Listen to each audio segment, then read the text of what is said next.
Hey guys, Orange Samurai here from Dallas, Texas. One Piece Day 1 has now come to a close. It was a very fun event.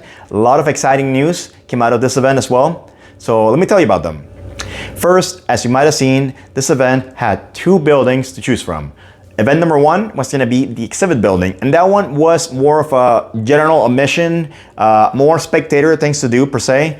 It had a stage, they showcased the episodes of the anime, they had a giveaway, they had Hiroshi Kitadani and Maki Otsuki have a concert. I saw that the Sanji voice actor from Japan actually showed up, so that was super neat. Then we had a little manga display, a little museum of manga panels, which is not really nice. Then on the other building, we had the tournament building, and that was essentially the main hub for the meat and potatoes of this event, where we had 3 regionals running at the same exact time, and you had Doa, the Eggman, and myself running commentary on the YouTube channel. And super cool. The production was phenomenal. We had 3 stream matches, and we were featuring Pot B. And as the matches went on and finished, we're hopping over to the next table, which was super cool to have this much variety and ability to jump from one match to the other. Production did a phenomenal job. They had all these transitions and graphics and player introductions. We loved it. The set, amazing too. It was great. I had a fantastic time commentating with Doa and Eggman. You can definitely tell these guys are very experienced and they're very knowledgeable of the game, and I am honored to have worked with them as well. Then for the event, first and foremost, as you know, 5-12, the usual deal, top 16 gets the invite to the nationals, the North American finals. And then we had first and second get their playmat like usual. New designs. We had first place was going to be a triple threat kind of mat. It was Luffy, Sanji, and Zoro in these vertical images. The other mat was a Blackbeard Pirates playmat. And then, of course, the introduction of new pricing, such as the Zero Ace and new top cards for, I believe it was 8, 16, and 64. That's the usual pattern. This evening, we had 3 winners, and they were going to be Doflamingo with Jorge Rojas, a friend of mine. We had, well, actually, I know most of them. And then the second winner was going to be Elijah Quimby. You know him as the YouTuber OP Grinder.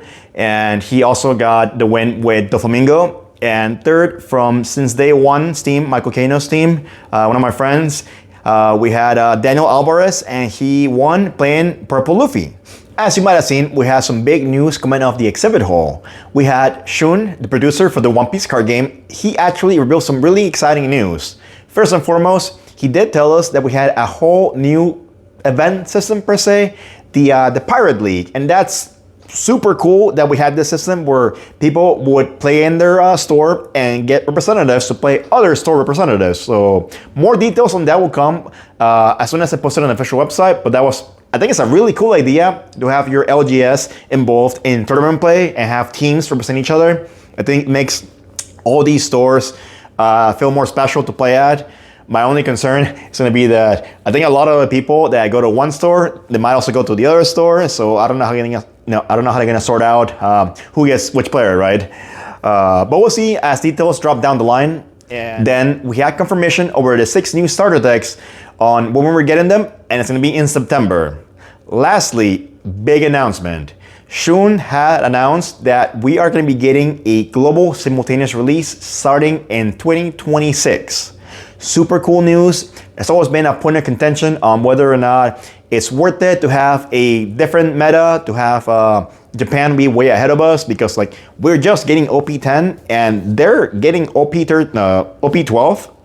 So that's a big discrepancy, and it makes people go back a format. So say this Worlds, for example, the Japanese players have to go back to OP9, or Korea or France, they have to go catch up to us, right? So it makes it really cumbersome to have that around, so having a simultaneous release will be really helpful, so everybody has the same start and they can find their own conclusions on how to play their deck, so that's really exciting.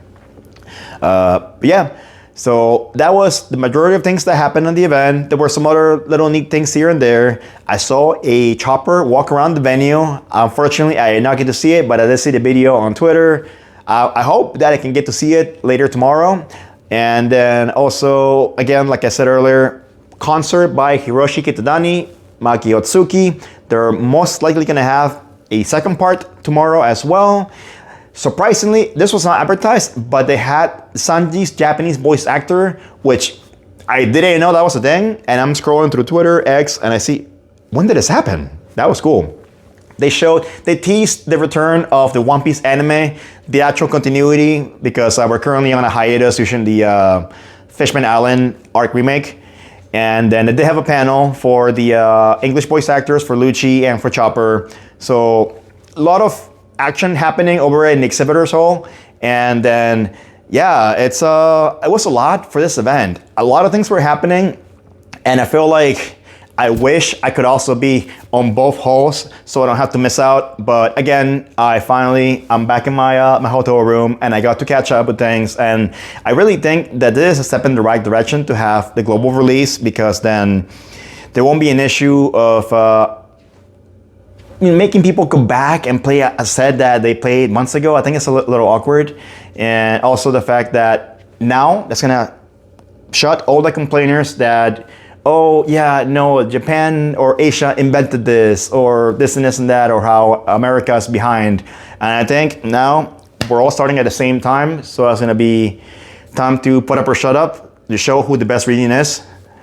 Other than that, it was a fun event. I had a lot of fun. I was very grateful to be invited and commentate here along the Eggman and Doha. And I'm really looking forward to day 2 here. I did get a lot of commentary from players at the event that they do want to have Sunday be more like their Sunday fun day, where they're going to have more pet decks, decks that are their favorites. So even though it will always be sweaty, it is a competition. We might see more off-the-wall decks, as Doe was asking for Vegapunk. We might see Bello Betty. We might see Foxy. So who knows? If you want to see what happens tomorrow, please check out the stream. I'm going to put the link in the description. And anyways, thank you guys for watching. Thank you, the thousands of people that joined the streams for both channels. And I look forward to seeing you all tomorrow. And as you all know, I will be going to Japan for my world trip. I cannot wait. I'm gonna eat so much food, and I can't wait to once again go back and watch the World's Finals front row like I did last year. So thank you guys for watching, and I'll see you next time.